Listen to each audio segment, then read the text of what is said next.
This is my student support system. Keep watching, keep learning. Okay, तो सब centre action plan एक प्रकार का जैसे नॉर्मली प्रैक्टिकल में भी आपसे पूछ लेते हैं कि सब सेंटर एक्शन प्लान क्या है, तो आपको बेसिकली इसके बारे में पता होना चाहिए कि ये हमारा एक प्लानिंग है पूरे साल की, चाहे आप सब सेंटर पे काम कर रहे हैं, चाहे पीएचसी पे या इवन सीएचसी पे। और आजकल जो लेटेस्ट ट्रेंड है वो है कि कुछ सेंटर्स को आयुष्मान आरोग्य मंदिर में कन्वर्ट कर दिया गया है, ठीक है ना। तो वो भी एक्टिविटी सेम है, ठीक है ना, सिर्फ नाम चेंज है और कुछ अपग्रेड किया गया है उसको, तो थोड़ी बहुत सर्विसेज उसमें एक्स्ट्रा भी हैं, तो वहाँ भी आपको सेम टाइम से एक्टिविटी करनी है। तो इसको आप इसी हिसाब से समझें कि सब सेंटर एक्शन प्लान एग्जाम में आता है, पढ़ते हैं, बट ये किसी भी सेंटर के लिए प्लान बनाया जा सकता है, ठीक है ना। पीएचसी एक्शन प्लान भी हो सकता है। तो एक्शन प्लान का मतलब वो प्लानिंग जो हम आने वाले पूरे साल में हमारे सेंटर पर करेंगे, उसी को हम क्या कहेंगे, एक्शन प्लान। और एक्शन प्लान के लिए हमें बहुत सारी प्रिपरेशन करनी होती है, तो वो क्या है वो आज के इस चैप्टर में हम जानेंगे, ठीक है ना। तो सब centre action plan is very important tool of work at sub centre, ठीक है ना। किसी भी सेंटर में काम करने के लिए एक बहुत ही इंपॉर्टेंट टूल है, मशीन है, ठीक है।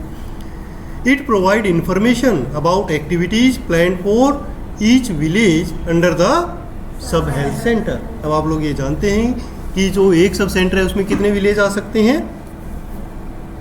Any idea? प्रैक्टिकली पूछते ना, one sub centre covers how many villages? 3 to 4। हाँ, population, not only population, village कितने कवर करेगा?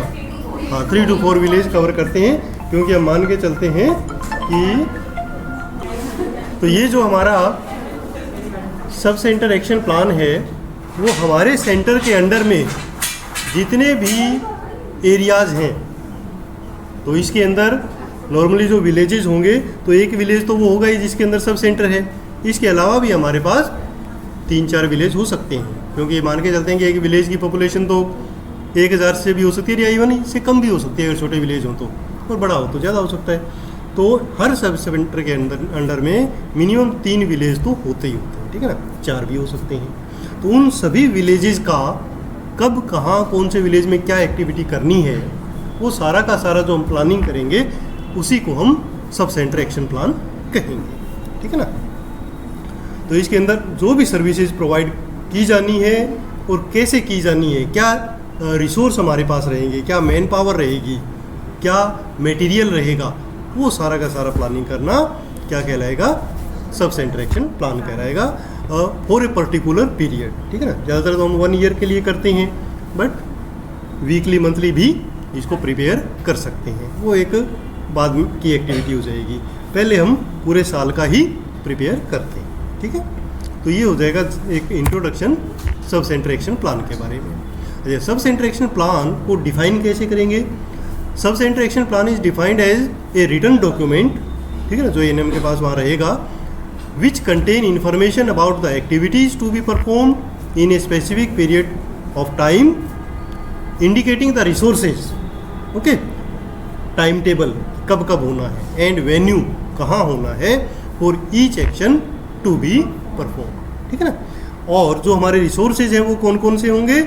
2 टाइप के हम रिसोर्सेज अभी ये मान के चलते हैं कि man power resources, human resource जिसको बोलेंगे, और मटेरियल रिसोर्स, क्या क्या हमें आर्टिकल्स चाहिए। It also includes even vaccines जो हमें इम्यूनाइजेशन के लिए यूज होंगे, ठीक है। तो ये सारा जो एक रिटन डॉक्यूमेंट पे होगा उसी को हम सब सेंटर एक्शन प्लान कहेंगे, है ना। तो इसका मतलब सब सेंटर एक्शन प्लान कोई छोटी मोटी चीज़ नहीं है, बहुत ही एक बड़ा हमारा डॉक्यूमेंट है, ठीक है ना, जिसके बेस पे हम आगे चलेंगे। ये मान के चलो कि एक एएनएम जो सब सेंटर पे काम कर रही है या किसी भी सेंटर पे काम कर रही है, तो उसका एक प्रकार से वो संविधान है जिसके बेस पे उसको एक्टिविटीज़ करनी है, ठीक है ना। तो वो आपको प्रिपेयर करना है, इसीलिए इसके ऊपर काफ़ी क्वेश्चन हर बार एग्जाम में आते ही आते हैं कि व्हाट इज़ योर सब सेंटर एक्शन प्लान, ठीक है। अब प्रिपरेशन क्या क्या करेंगे, हाउ यू विल प्रिपेयर सब सेंटर एक्शन प्लान। तो इसके लिए बहुत सारी तैयारियां करनी पड़ती हैं। तो सबसे पहले उसके अंदर आता है प्रिपरेशन ऑफ मैप। ठीक है, जो भी आपका एरिया है इंक्लूडिंग डिफरेंट विलेजेस, उन सब का सेपरेट मैप आपके पास होना चाहिए और एक कॉमन मैप भी होना चाहिए जहाँ पर आपका मार्किंग हो जो सब सेंटर है उसकी, और फिर जो विलेजेस हैं उनके लिए रूट कौन सा जा रहा है, वो सारा का सारा मैप आपके पास अवेलेबल होना चाहिए। ठीक है ना। तो जब भी आप जॉब करेंगे आगे, अगर पीएचसी, सीएचसी या इनमें से किसी एरिया पे आपको लगेगा तो आपका एरिया का मैप आपके पास मस्ट है, वो आपको बनाना। ठीक है। First step is to prepare a map of the area covered by the sub centre. It should include all villages, जितने भी विलेज हैं उनके विद नेम आना चाहिए उसमें। अप्रोच रोड्स, कि कौन कौन सी रोड है जो आपके सेंटर से वहाँ तक जाएंगी। Important places such as school, community centres, government offices and places of worship, जहाँ जहाँ है वो सारी की सारी उसके ऊपर मार्क होनी चाहिए। ठीक है ना। तो उससे वहाँ पर पहुँचना ईजी हो जाएगा। तो कोई भी एक्शन प्लान आप बनाएंगे तो सबसे पहले रिक्वायरमेंट होगी उसके लिए मैप प्रिपेयर करना। ठीक है ना। सेकंड नंबर पर होगा सर्वे करना। तो कोई भी एक्शन प्लान आपको प्रिपेयर करना है, जैसे नेक्स्ट ईयर के लिए करना है, तो आप आज की डेट में पहले सर्वे करेंगे पूरे विलेज का। तो ये सर्वे आप लोग ये मान के चलो कि ईयरली तो होता ही होता है ना, एज पर नीड बीच में भी हो सकता है। तो आप सर्वे करेंगे। Carry out detailed survey of each village in your area and collect relevant information. ठीक है ना। तो वो इन्फॉर्मेशन कौन कौन सी कलेक्ट करनी है वो हम आगे इसी चैप्टर में डिस्कस करने वाले हैं। इसके साथ साथ कंडक्टिंग मीटिंग्स, बहुत सारी हमें इसके अंदर मीटिंग्स कंडक्ट करनी होती है, क्योंकि जो ये प्लान है वो सिर्फ हम अकेले बैठ के सेंटर पे नहीं बना सकते। ठीक है ना। क्योंकि जब भी हम ये प्लान वगैरह बनाते हैं तो बेसिक प्रिंसिपल जो अपन प्राइमरी हेल्थ केयर वाला है वो अप्लाई करते हैं कि कम्युनिटी पार्टिसिपेशन, कम्युनिटी का पार्टिसिपेशन बहुत ज़रूरी है, क्योंकि कम्युनिटी के लोगों को ही पता है कि हमारी नीड क्या है। ठीक है ना। उसके आधार पर तो हम प्लान बनाएंगे, कहाँ पर कब कौन सा कैंप लगना है, क्या लगना है, तो वो मीटिंग्स जरूरी है। ठीक है ना। तो इसके लिए हम डिफरेंट मीटिंग्स रखेंगे, कहाँ कहाँ किस किस के साथ मीटिंग रखेंगे वो भी हम आगे इसमें डिस्कस करने वाले हैं। तो ये मीटिंग्स भी हमारी बिफोर एक्शन प्लान ज़रूरी है। ठीक है ना। तो ये 3 मेन रिक्वायरमेंट हो गई। उसके बाद आता है, ये सर्वे के साथ साथ ही हो जाएगा identification of high risk group, कि कौन कौन सा ऐसा ग्रुप है जिसको स्पेशल केयर की ज़रूरत पड़ेगी नेक्स्ट ईयर में। ठीक है ना। तो उनको हम आइडेंटिफाई करेंगे, उनके कितने नंबर एक्सपेक्टेड हो सकते हैं उनको आइडेंटिफाई करेंगे। ठीक है ना। उनका एरिया स्पेशल कौन सा है, सेंटर से कितनी दूर है, ये सारा का सारा हम आइडेंटिफाई करके हमारे पेपर रेडी कर लेंगे। तो identification of high risk group, it will help in setting the priorities of the service, की किसको पहले सर्विसेज देनी है, किसको बाद। ये सारा करने के बाद हम प्रायोरिटी सेट करेंगे, सेटिंग प्रायोरिटी नेक्स्ट स्टेप आ जाएगा। As per need of the community you should set the priority of the services in each village. ठीक है ना। प्रायोरिटी में दोनों चीज़ें आ जाएंगी कि कितने अमाउंट ऑफ सर्विस देना है, कि एक कैंप से काम चल जाएगा इम्यूनाइजेशन का या 2 कैंप वहाँ पर लगाने पड़ेंगे। ठीक है ना। किसी में हो सकता है एक से ही काम चल जाए, अगर मान लो वहाँ का इम्यूनाइजेशन जैसे ऑलरेडी अच्छा है तो वहाँ थोड़े कम कैंप से काम चल जाएगा। जहाँ पर ऑलरेडी डाउन है वहाँ पर ज़्यादा कैंप लगाने पड़ सकते हैं, आउटरीच एक्टिविटीज़ करनी पड़ सकती है। ठीक है ना। तो उस हिसाब से आप अपना प्रायोरिटी सेट करेंगे एज पर नीड। ये सारी एक्टिविटी करने के बाद फिर आप एक्शन प्लान का एक फॉर्मेट होता है उसको भरेंगे। ठीक है ना। उस फॉर्मेट में क्या क्या होगा, based on the data collection form 1 is filled which includes the following information. ठीक है ना। तो फॉर्म 1 आपके पास होता है एक्शन प्लान बनाने से पहले, तो वो आप भरेंगे। ठीक है। तो उसमें क्या क्या इन्फॉर्मेशन आएंगी, जनरल इन्फॉर्मेशन, कौन से ईयर के लिए आप रेडी कर रहे हैं वो आ जाएगा, state, population of sub centre, ये सब सेंटर किस पीएचसी के अंडर में है उसका नाम। ठीक है। आपके डिस्ट्रिक्ट या स्टेट की बर्थ रेट क्या है। ठीक है ना। तो वो एक्सपेक्टेड यहाँ पर लिखनी है। आपके सब सेंटर का नाम, यहाँ पर पॉपुलेशन है, टोटल एलिजिबल कपल कितने हैं, क्योंकि आप सर्वे कर चुके हैं तो ये सारी इन्फॉर्मेशन आपके पास आ चुकी है। नंबर ऑफ विलेजेस आपके पास कितने हैं, 1 2 3 4 जितने भी हैं अंडर द सब सेंटर, ठीक है। तो ये सबसे ऊपर ही ऊपर आपको इन्फॉर्मेशन फिल कर देनी है। उसके बाद आ जाएगा नेक्स्ट फॉर्मेट्स, जिसके अंदर आपके पास 2 कॉलम होंगे, ठीक है, कि सबसे पहले जो आपने मीटिंग्स की है उनकी इन्फॉर्मेशन। तो इसका मतलब आप फर्जी नहीं ले सकते हैं ना कि इतनी मीटिंग कर ली। आप जब जब जो मीटिंग करेंगे उसकी विद डेट आपको वह इन्फॉर्मेशन डालनी है, ठीक है ना। जैसे मान लो 4 गांव हैं तो उसमें कम से कम 8 मीटिंग्स तो होनी चाहिए, ठीक है ना। हर गांव में 2-2 मीटिंग, ज़्यादा हो तो और अच्छा है, जितना ज़्यादा होगा उतना ही आपका प्लान अच्छा बनेगा, ठीक है। तो किस किस से मीटिंग करनी है, एक तो पंचायत और हेल्थ कमेटी बनी हुई होगी पंचायत की, ठीक है, उसके साथ करना है। नंबर ऑफ कंसल्टेशंस, मतलब कितनी मीटिंग हुई, और डेट ऑफ कंसल्टेशन, 1 हुई है तो उसकी 1 की डेट, और 2 हुई है तो 2 डेट इसमें आ जाएंगी, ठीक है। इसी प्रकार आशा और आंगनवाड़ी को आप अपने सेंटर पे बुला के, क्योंकि आपके जिस विलेज में सब सेंटर है वहाँ की भी आशा होगी, और जो आपके 3-4 विलेज हैं सब में कम से कम 1-1 आशा तो होंगी, और 1-1 आंगनवाड़ी भी होंगी। अगर बड़ा विलेज है तो 2 भी हो सकती हैं। उन सब को आप सेंटर पे बुला के एक मीटिंग करेंगे, उनसे आइडियाज़ लेंगे, ठीक है ना, उनसे नीड पता करेंगे कौन से गांव की क्या क्या नीड हो सकती हैं। उसमें भी सेम कि कितनी मीटिंग की और किस डेट को मीटिंग की, ठीक है। उसके बाद अगर वहाँ पर कोई महिला स्वास्थ्य संघ बना हुआ है, सेल्फ हेल्प ग्रुप फीमेल्स के बने हुए हैं कोई, तो उनसे मीटिंग करनी है, ठीक है, उनका भी सेम नंबर और डेट आ जाएगी। उसके बाद अगर मान लो आपने कुछ फैमिलीज़ का भी अलग से मीटिंग की है इस सब सेंटर एक्शन प्लान बनाने के लिए, तो उसको भी आप यहाँ डालेंगे, ठीक है। ये ज़रूरी नहीं है, बट यदि आप कर लेते हैं तो और अच्छा है, ठीक है। तो अगर मान लो आपने पूरे गांव में 3 या 4 फैमिलीज़ को से मीटिंग कर ली, तो उसको आप यहाँ डाल देंगे, है ना। तो इसमें नॉर्मली हम इन्फ्लुएंसेस जो फैमिली हैं, बड़ी फैमिली हैं, उनसे डिस्कस कर लेते हैं। उसके बाद हमारा आ जाएगा total number of ANC cases registered in the area, ठीक है। इसकी प्लानिंग भी हम सर्वे से लेंगे, जो हमने सर्वे किया है ना। तो पहले तो प्रीवियस ईयर का डाटा डाल देंगे, वो तो अपने पास ऑलरेडी उसमें होगा ही कि कितनी ANC आई है, और इसमें आ जाएगा एस्टिमेटेड, इस साल में कितने आने का संभावना है, वो यहाँ पर डाल देंगे, ठीक है ना। ऐसे ही हाई रिस्क, इनमें से हाई रिस्क कौन कौन सी होंगी, लास्ट ईयर कितनी थी और अभी कितनी होने की संभावना है, ये इसमें आ जाएगा। फिर वैक्सीनेशन, जैसे यहाँ पर TT वैक्सीनेशन, तो आजकल तो ये चेंज हो गया है ना, तो क्या हो जाएगा इसकी जगह TD, ठीक है ना। तो आप जो अपने नोट्स बनाए तो उसमें TD कर लें, ये अपने पुराना बना हुआ है, तो TD का आ जाएगा, प्रीवियस ईयर कितने लगे थे और अब एक्सपेक्टेड कितने हैं, वो यहाँ आ जाएंगे। उसके बाद number of women received IFA as prophylaxis, ठीक है ना। तो यहाँ पर 2 कॉलम हैं, एक प्रोफाइलेक्सिस है और इसके नीचे क्या है, number of women treated for anaemia, ठीक है ना। तो इसका क्या मतलब है, कौन बताएगा?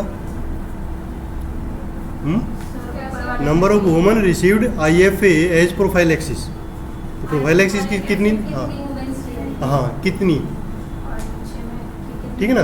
तो ये एक वुमेन को हम कितनी देंगे टोटल, 1, एक महिला को कितनी हम मान के चलते हैं कि उसको देनी है IFA।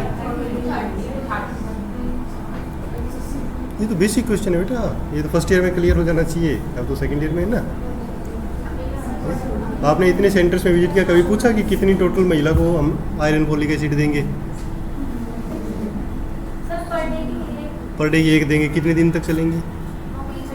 9 महीने पूरे चलेगी या नहीं चलेगी? कितने, हाँ कितने दिन तक?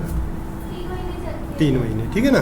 तो इसमें हम 100 टैबलेट एक मदर के लिए मान के चलते हैं, ठीक है ना। तो 3 महीने चलेगी, थोड़ी सी एक्स्ट्रा भी देके, और उसको 100 का टारगेट हम फिक्स करते हैं। तो यहाँ पर हम लिखेंगे 100 टैबलेट कितनी मदर्स को दी और आगे एक्सपेक्टेड कितनी देनी है, ठीक है ना। तो ये यहाँ लिख देंगे, तो ये तो आपको आइडिया हो जाएगा कि जितनी भी ANC सबको देनी है। हाँ, तो तो 3 यानी अगर पर डे एक लेनी है तो 3 महीने और 10 दिन तक उसकी चल जाएगी, ठीक है ना, ये मान के चल। उसके बाद सेकेंड पॉइंट आता है number of women treated for anaemia. अब एनीमिया वालों को अलग से एक्स्ट्रा आयरन देना है, ठीक है ना। तो जो टोटल ANC है उसमें से एनीमिक कितनी है वो आप आइडिया लगा लोगे, ठीक है ना। अब हर जो एनीमिक मदर होगी उसको कितनी आयरन देनी है, ये क्वेश्चन प्रैक्टिकल में पूछते हैं कि हर ANC को 100 तो देनी है, बट यदि वो एनीमिक हो तो उसको कितनी देंगे, डबल कर देंगे, ठीक है ना। तो उसके लिए 200 हो जाएगी, ठीक है ना। तो उसको सुबह शाम दोनों टाइम वो लेगी, तो उसको 200 लिखेंगे। तो प्रीवियस ईयर कितनी थी एनीमिक जिनको 200 देनी पड़ी, तो यहाँ पर 100 एक्स्ट्रा हो जाएंगी, ठीक है ना।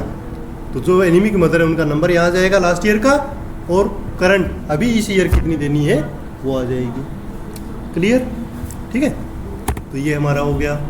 उसके बाद नंबर ऑफ डिलीवरीज, ठीक है। तो टोटल जो हमारे विलेजेज हैं और सब सेंटर है वहाँ पर कितनी डिलीवरी लास्ट ईयर हुई और किसने कंडक्ट करवाई, ANM ने करवाई, LHU ने करवाई या ट्रेडिशनल बर्थ अटेंडेंट ने करवाई, है ना। तो वो यहाँ पर आ जाएगा, और अब इस ईयर में कितनी एक्सपेक्टेड है वो यहाँ आ जाएंगी, ठीक है ना। इसी प्रकार number of pregnant women referred to PHC और FRU फॉर डिलीवरी। अगर हाई रिस्क केस है तो हमें रेफ़र करना पड़ेगा, तो कितनी प्रीवियस ईयर रेफ़र की और कितनी हाई रिस्क अब है जो रेफ़र करनी पड़ सकती है, ठीक है, वो इस कॉलम में आ जाएगा।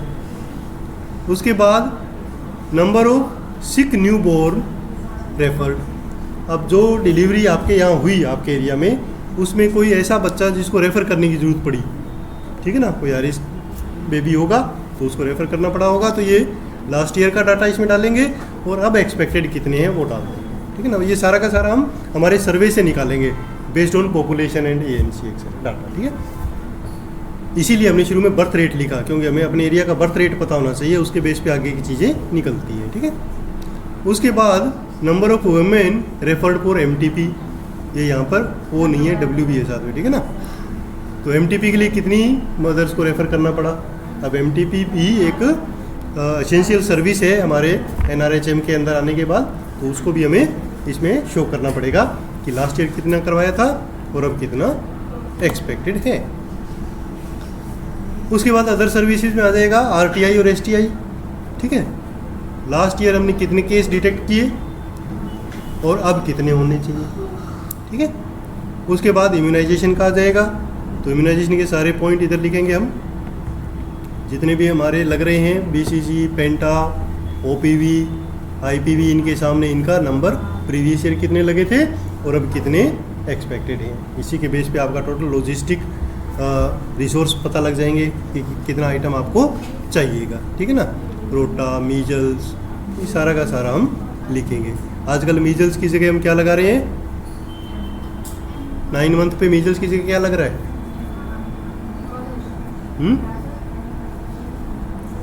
अभी तो ड्यूटी करके आए बेटा, आपको पता होना चाहिए ना।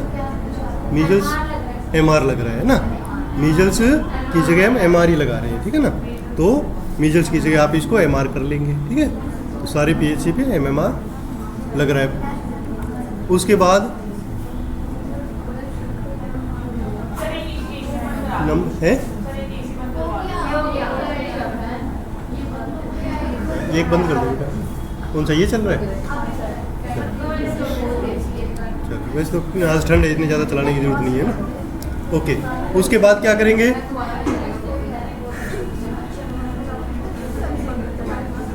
एज पर नीट चला लेना बेटा, अभी बंद कर दो। अच्छा, उसके बाद आगे के वैक्सीन जैसे MMR, ठीक है ना। अब MMR की जगह भी आजकल कुछ जगह क्या लग रहा है, MMR की जगह कुछ जगह वैक्सीन चेंज हो रहा है ना। अभी सेंटर में ड्यूटी की तो क्या लगा था MMR की जगह, MR, वहाँ भी MR लग रहा है, MR1, MR2, ठीक है। तो एज पर नीड आपके सेंटर में कहाँ आपकी पोस्टिंग है उसके हिसाब से देखना है। कुछ जगह MMR भी लग रहा है, बट अब MR1 और MR2 कर दिया गया है ना। तो अगर वो लग रहा है तो उसके हिसाब से उसका नंबर यहाँ आ जाएगा। फिर DPT बूस्टर और OPV बूस्टर, ठीक है ना। उसके बाद 18+ पे तो उनका नंबर आ जाएगा, प्रीवियस ईयर, न्यू ईयर, है ना। फिर आपका 5 ईयर के बच्चे का DT का, है ना। अच्छा, टाइफाइड वाला जो है वो अभी कुछ स्टेट्स में नहीं लग रहा, नेशनल हमारे उसमें नहीं है, तो उसको हम एंटर यहाँ पे नहीं कर रहे हैं। अदरवाइज टाइफाइड का भी अगर आपके एरिया में लग रहा होगा तो उसका नंबर भी आ जाएगा, ठीक है। टाइफाइड 2 पे 2 to 5 के बीच में कभी भी दे दो उसको। अच्छा, उसके बाद अगर 10 साल का बच्चा है तो उसको TT लगेगा, और 16 साल पे भी एक TT लगेगा, है ना।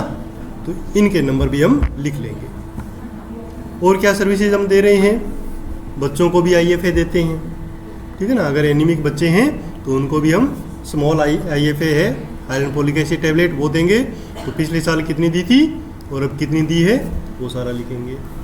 इसी प्रकार अगर विटामिन A हमें देनी है तो dose 1, dose 2, dose 3 to 5, dose 6 to 9 सब का नंबर यहाँ लिखेंगे, प्रीवियस ईयर और नेक्स्ट ईयर का, ठीक है। उसके बाद number of children with pneumonia, ठीक है ना। OPD में बच्चे आए हैं न्यूमोनिया के लिए, कितने बच्चों को ट्रीट किया गया और कितने बच्चों को रेफ़र किया गया, ठीक है ना।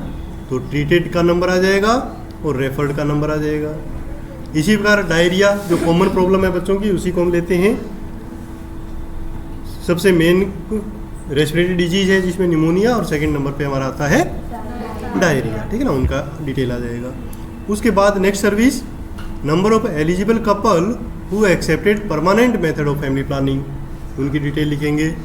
एक चाइल्ड के ऊपर कितने बच्चों ने कराया, 2 पे कितने ने कराया और 3+ पे कितने ने कराया, ठीक है ना। उनका सारा का नंबर और एस्टिमेटेड नेक्स्ट ईयर के लिए वो आ जाएगा। इसके अलावा फिर टेम्परेरी मेथड का भी लिखेंगे कि कॉन्डम है, ओरल पिल्स है, कॉपर टी है, और भी जो लेटेस्ट आपके फैमिली प्लानिंग मेथड आए हैं और सेंटर पे यूज़ हो रहे हैं, उन सब का नंबर यहाँ आ जाएगा, प्रीवियस ईयर और नेक्स्ट ईयर का, ठीक है। ये सारा का सारा भरने के बाद फिर आपके सारी रिक्वायरमेंट्स निकल जाएंगी जो आप पूरे साल का बना के रखेंगे, बट एज पर नीड आप इंडेंट मंगवाएंगे, है ना। आपको पता अब तो लग ही गया होगा कि इंडेंट क्या होता है ना। तो जो आपको नेक्स्ट मंथ में जितना चाहिए साल के हिसाब से आप लिख देंगे और वो इंडेंट कर लेंगे अपने PHC से, क्योंकि सब सेंटर PHC से मंगाता है, PHC CHC से, है ना। तो इस प्रकार आप इंडेंट करेंगे। अब कई बार प्रैक्टिकली या थ्योरी में भी ये क्वेश्चन आया हुआ है कि आप टोटल कैसे एस्टिमेट करते हैं नेक्स्ट ईयर के लिए। उसके लिए छोटी सी एक कैलकुलेशन होती है जो आपको आनी चाहिए। तो एग्ज़ाम में ये पूछा जा सकता है कि नंबर ऑफ प्रेगनेंसी आप कैसे निकालेंगे, ठीक है। तो नंबर ऑफ प्रेगनेंसी निकालने के लिए क्या करना चाहिए आपको कि to estimate the number of probable pregnancy in your area use following formula. इसमें हम करेंगे कि प्रोबेबल प्रेगनेंसी में टोटल पॉपुलेशन निकाल लेंगे पहले, वो तो हमें सर्वे से मिल जाएगी, और बर्थ रेट वो हमें हमारे ऑफिस से पता लगेगा, ठीक है ना। एक डिस्ट्रिक्ट के अंदर CMHO ऑफिस जो है वो हाईएस्ट अथॉरिटी है जहाँ से आपको इन्फॉर्मेशन मिल सकती है। अदरवाइज सब सेंटर वाले PHC से पूछेंगे, PHC वाले CHC से, और उस पूरे डिस्ट्रिक्ट का आपको आइडिया हो जाएगा, ठीक है ना। उस बर्थ रेट के हिसाब से आप फिर उसको डिवाइड कर देंगे 1000 से, तो आपका प्रेगनेंसी निकल आएगी, ठीक है। जैसे अगर आपकी टोटल पॉपुलेशन सारे एरिया की विलेजेस को मिला के 5000 है और बर्थ रेट आपका 30 आ रहा है, तो नेक्स्ट ईयर में आपके पास 150 प्रेगनेंसीज होंगी, वो आप उसमें एक्सपेक्टेड में डाल देंगे, ठीक है। तो ये छोटा सा कैलकुलेशन, एक फॉर्मूला याद रखना, एग्जाम में आप इसको ऐसे लिख सकते हैं। फिर आ सकता है कि अब एंटीनेटल रजिस्ट्रेशन कितने होने की संभावना है, वो भी आप इसमें लिखेंगे, तो वो भी इसी चीज़ से निकल जाएगी कि टोटल ANC कितने होंगे। इसमें हम ये मान के चलेंगे कि जो टोटल ANC रजिस्ट्रेशन होंगे वो इक्वल होंगे किसके, जो total probable number of pregnancy है उसके, ठीक है, विद एडिशनल 10% प्रेगनेंसी वेस्टेज, ठीक है। प्रेगनेंसी वेस्टेज ये मान के चलते हैं जिसमें एबॉर्शन हो गया, अर्ली एबॉर्शन हो गया, है ना, तो वो 10% मान के चलेंगे, ठीक है। तो हमारा पास रजिस्ट्रेशन कितने होने की संभावना है कि 150 तो ये है ही, प्लस 10% एक्स्ट्रा होगी क्योंकि वो बाद में वेस्ट हो जाएंगी, तो 165 टोटल हमारे पास ANC रजिस्ट्रेशन हो सकते हैं, ठीक है ना। क्योंकि ANC रजिस्ट्रेशन जैसे ही कब होगा ANC रजिस्ट्रेशन, जब फर्स्ट टाइम वो लेडी हमारे पास आएगी एमिनोरिया लेके, एमिनोरिया नहीं है उसके बाद उसका टेस्ट करवाएंगे, जैसे ही कन्फर्म हुआ तुरंत उसका रजिस्ट्रेशन कर लेंगे, है ना। तो रजिस्ट्रेशन तो पहले ही हो गया, अब हो सकता है इनमें से 10% का क्या हो जाए, प्रेगनेंसी वेस्टेज हो जाए, है ना, मतलब एबॉर्शन हो जाए किसी भी तरीके से। तो रजिस्ट्रेशन तो हमारे ज़्यादा होंगे, तो रजिस्ट्रेशन हमारे हो जाएंगे कितने, 165। तो ये भी आप उसमें अपना एग्जाम में लिख सकते हैं। इसी प्रकार फिर आता है कि आप जो वैक्सीन निकालेंगे पूरे साल की, वो कैसे निकालेंगे। तो हर वैक्सीन का अलग अलग कैलकुलेशन होगा। जैसे सबसे पहले हमने कैलकुलेट करना है टीटी की जगह आप टीडी कर देंगे, बाकी कैलकुलेशन सेम है। टीडी कितना करेंगे, टोटल जो एंटीनेटल मदर्स रजिस्टर्ड होंगी उसके हिसाब से हम टीडी की डोज लगाएंगे, ठीक है। अगर हमारे पास, क्योंकि 2 भी लगने की संभावना है, क्योंकि हमें पता नहीं कि प्रेगनेंसी 3 साल से पहले होगी या बाद में होगी, तो हम मैक्सिमम अमाउंट लेके चलेंगे, है ना। तो हमारे पास ANC केसेस कितने हैं, 165 और इनटू कर देंगे 2 डोज, तो टोटल 330 डोज हमारे पास पूरे साल के लिए होनी चाहिए, ठीक है ना। अब ये जो डेटा हम कलेक्ट कर रहे हैं इसमें सब सेंटर एक्शन प्लान में, ये क्यों ज़रूरी है, ये ज़रूरी है हमारी डिस्ट्रिक्ट के लिए, क्योंकि डिस्ट्रिक्ट जो है वो पूरे साल के लिए वैक्सीन के लिए मंगवाएगा और वो स्टेट को भेजेगा। तो पहले से ही कितनी वैक्सीन पूरे स्टेट के लिए चाहिए, तो ये मैन्युफैक्चरर को बताना पड़ता है। तो इसलिए ये सारी की एक्सरसाइज हम करते हैं, ताकि बाद में वैक्सीन की कहीं भी कमी ना हो, ठीक है। तो इतनी डोज हमारे एरिया में एक्सपेक्टेड होंगी। उसके बाद आयरन फोलिक एसिड टैबलेट, इनका भी निकालेंगे। इनका कैसे निकालेंगे कि हम ये मान के चलते हैं कि 100 तो सबको देनी है ANC वालों को, ठीक है, प्लस कुछ को हम डबल देंगे। तो डबल कितनी होंगी, उसका भी एक फॉर्मूला है कि जितनी हमारे पास ANC है उसका 50% एनीमिक होगी, ठीक है। तो टोटल 150 है तो 75 उसमें से एनीमिक होंगी, और 75 एनीमिक है तो उनको डबल डोज देनी होंगी, है ना। उस हिसाब से हम निकालेंगे तो हमारे पास क्या निकलेगा, 165 प्लस 83 एक्स्ट्रा, जो 83 है वो कितनी हो जाएंगी, उसकी 50% ये एनीमिक हो जाएंगी। तो 165 को तो इंटू 100 कर देंगे, जो ये आ गई, और 100 इनको भी दे देंगे। तो टोटल जो हम टैबलेट करेंगे वो इन दोनों का एडिशन हो जाएगा, ठीक है। तो टोटल कितनी हो जाएंगी, ये दोनों को ऐड कर दिया तो ये इतना आ गया। क्लियर, कोई डाउट तो नहीं है ना, सिंपल कैलकुलेशन है। इसके अलावा हाई रिस्क केसेस जो एक्सपेक्ट करने हैं हमें नेक्स्ट ईयर के लिए, पुराने वाले तो पता ही है, उसके लिए हम ये मान के चलते हैं कि जो हमारी ANC होंगी उसका 15% हाई रिस्क होगा, जिसको रेफ़र करना पड़ सकता है, ठीक है। तो सिंपल 15% से उसको निकाल लेंगे। तो 165 इंटू 15 डिवाइडेड बाई 100, तो टोटल उसमें से 25 जो केसेज होंगे वो हमारे क्या हो जाएंगे, हाई रिस्क होने की संभावना रहेगी, वो भी हम उसमें ऐड कर देंगे, ठीक है ना। तो सारा का सारा ये हमारा निकल जाएगा 2 इन्फॉर्मेशन से, टोटल पॉपुलेशन से और बर्थ रेट से, ठीक है ना। अब है डिलीवरीज कितनी हो सकती हैं, उसका भी हमें आइडिया निकालना पड़ेगा, क्योंकि हाई रिस्क तो हम रेफ़र कर देंगे पर बाकियों की डिलीवरी तो हमें वहाँ करवानी है।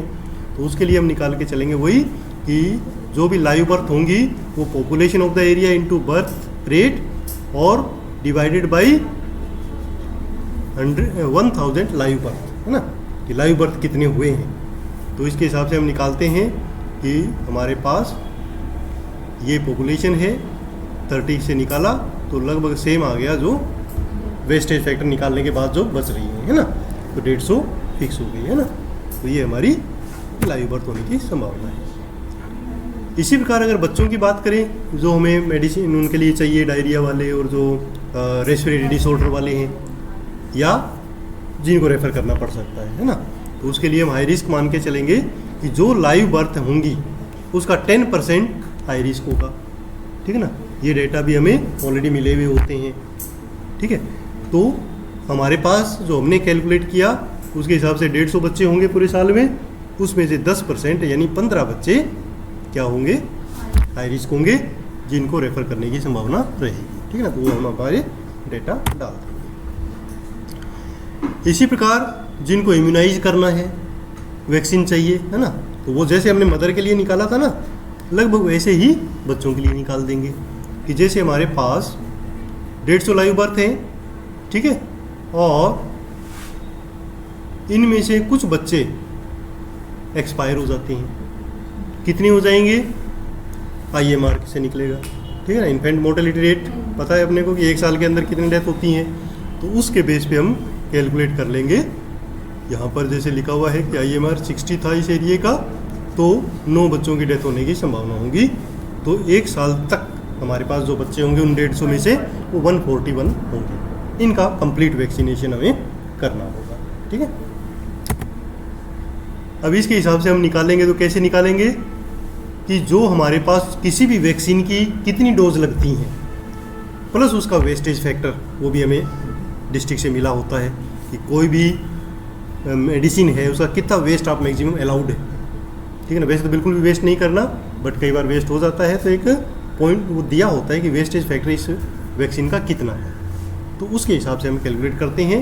जैसे BCG और मीजल्स और आजकल MR, इनका सेम होगा क्योंकि ये पाउडर फॉर्म में होते हैं दोनों, है ना, तो इनका वेस्टेज ज़्यादा होता है, तो इसका वेस्टेज फैक्टर कितना है, 2 है। तो अब ये मान के चलें कि BCG 141 बच्चों को लगनी है और कितना होगा, 1 ही डोज लगेगी। BCG 1 लगती है, MR भी 1 लगता है ना, MR1 वाला, उसको कैलकुलेट करें हम, और वेस्टेज फैक्टर है 2, तो टोटल हम इसको कैलकुलेट करेंगे तो हमें कितने पूरे साल में चाहिएंगे, 200 BCG चाहिएंगे और 200 ही MR चाहिएंगे, ठीक है। और इसी प्रकार जैसे हमने MMR का कैलकुलेट पुराने टाइम में किया था, बट अब हम MR2 का करेंगे तो वो भी 282 चाहिएंगे, ठीक है। तो टोटल हम MR लिख देंगे इसका डबल करके, है ना, तो ये हमारा कैलकुलेशन MR का हो जाएगा, ठीक है। तो ये जब एग्ज़ाम में आपके आएगा ना, तो हर एक का अलग अलग वो देंगे कि किसका निकालना है। अगर मीजल्स का पूछ ले तो इसी के हिसाब से निकाल देंगे, क्योंकि जो एग्जामिनर होंगे वो सिलेबस के हिसाब से बनाते हैं, उसमें अभी भी मीजल्स ही है, तो आपको मीजल्स का पूछ सकते हैं, BCG का पूछ सकते हैं, है ना, OPV का पूछ सकते हैं, तो जो पूछे उसी का ही कैलकुलेशन करके आपको दिखाना है, ठीक है ना। तो सेम OPV कल आ जाएगा। OPV और जो ये हमारे रीयूजेबल वैक्सीन है ना, जैसे आज हमने ओपन किया और इसको ओपन वायल पॉलिसी अगले हफ्ते भी यूज़ करेंगे, तो उनका वेस्टेज फैक्टर कम है, और जो सेम डे यूज़ करना है उनका वेस्टेज फैक्टर ज़्यादा है, तो इसका होगा 1.33, जो ओपन वायल पॉलिसी वाले में। ओपन वायल पॉलिसी के बारे में किसी को डाउट है क्या? ये भी कई बार प्रैक्टिकली पूछते हैं, what is open vial policy, सुना है इसके बारे में, क्या होता है? ओपन आई पॉलिसी रखना पड़ेगा, कहीं की आईज बंद हो रही है तभी ओपन वायल पॉलिसी हाँ, कि वो वैक्सीन, बिल्कुल बहुत सारे ऐसे वैक्सीन हैं जिनको हम ओपन करने के बाद 28 डेज तक यूज़ कर सकते हैं, वो ओपन वायल पॉलिसी में आएंगे, और जिनको सेम डे यूज़ करना है वो ओपन वायल पॉलिसी में नहीं आएंगे, है ना। तो जो ओपन वायल पॉलिसी वाले हैं उनका नॉर्मली वेस्टेज फैक्टर कितना होता है, 1.33, उससे मल्टीप्लाई करना है, और जो सेम डे वाले हैं उनका होता है 2, ठीक है। ऐसे हम कैलकुलेट कर लेंगे, ठीक है ना, सिंपल कैलकुलेशन है। अब आता है कि फाइनल रिक्वायरमेंट हमारी हो जाएगी, इसके हिसाब से हम एक फॉर्मेट बना लेंगे सब सेंटर एक्शन प्लान के जो रिक्वायरमेंट्स है, रिसोर्सेज है उनका, ठीक है। कैसे कि after filling up form 1 for the year you will prepare the plan for week, for month, for year, ठीक है ना। और इसमें नॉर्मली हम एस्टिमेटेड जो हमारी रिक्वायरमेंट है वो भरते हैं, क्योंकि वैसे तो सारा चीज़ें उसमें होनी चाहिए कि कितना आपका स्टाफ है और कितना मटेरियल चाहिए। अब स्टाफ तो फिक्स है, जो है वो है ही, मटेरियल आपको इसके अंदर डालना है कि साल में कितना चाहिए, वीक में कितना चाहिए और मंथ में कितना। अब देखिए 1 महीने का एक प्लान यहाँ पर बनाया है ANM ने कि वो क्या क्या काम कहाँ कहाँ करने वाली है। जैसे नेम ऑफ सब सेंटर सबसे ऊपर लिखेंगे, कौन से सब सेंटर है आपका, और यहाँ पर आ जाएगा मंथ, ठीक है ना, कौन से मंथ के लिए हम बना रहे हैं, ठीक है ना। अब जैसे मार्च जो 2021 का एक एग्जांपल दिया हुआ है, तो इसमें आप सबसे पहले यहाँ डेट्स लिख लोगे, ठीक है ना। मंडे को क्या डेट है, अगर मान लो मंडे को पिछले महीने की कोई तारीख हुई, जैसे 30 हुई और 1 तारीख हमारी ट्यूसडे से शुरू हुई, तो हम यहाँ पर तो ये मंडे ट्यूसडे सारे लिखेंगे एक साइड में, बट यहाँ पर वो जो डेट है वो यहाँ से शुरू कर देंगे 1 तारीख, ठीक है ना। जैसे आज 1 है, आज क्या है, अगर इस महीने का बनाए तो आज वेंसडे है, तो हम एक वेंसडे के सामने लिखेंगे, ठीक है ना। यहाँ 1 लिखेंगे, फिर 2 3 4 5 ऐसे पूरे जैसे कैलेंडर में होता है वैसे कर देंगे, ठीक है। अच्छा, दूसरा, अब हम डे के हिसाब से हमारी जो एक्टिविटी होनी है वो यहाँ पर फिल करेंगे, ठीक है। जैसे नॉर्मली वेंसडेज को क्या होता है, वेल बेबी क्लिनिक होता है, ठीक है ना, तो उसको हम इम्यूनाइजेशन डे मानते हैं ना।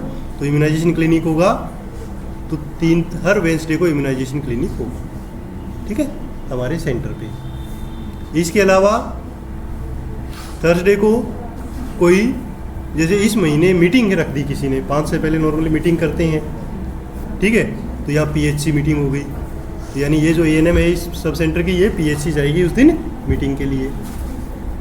5 तारीख को नॉर्मली फ्राइडे को फैमिली प्लानिंग क्लिनिक होता है, तो वो रख दिया। सैटरडे को वैसे कोई काम नहीं है तो हम आउटरीच करेंगे, है ना। आउटरीच का मतलब क्या होता है, ये स्पेशल एक कार्यक्रम होता है जिसमें हम जो बच्चे आ नहीं पाते हैं वैक्सीनेशन डे पे, उस गांव में जाके पर्टिकुलर वहाँ पर जाके वैक्सीनेशन करते हैं। तो उसमें जो वहाँ की आंगनवाड़ी होती है वहाँ पर जाके हम हमारा प्रोग्राम करते हैं, तो आउटरीच करेंगे।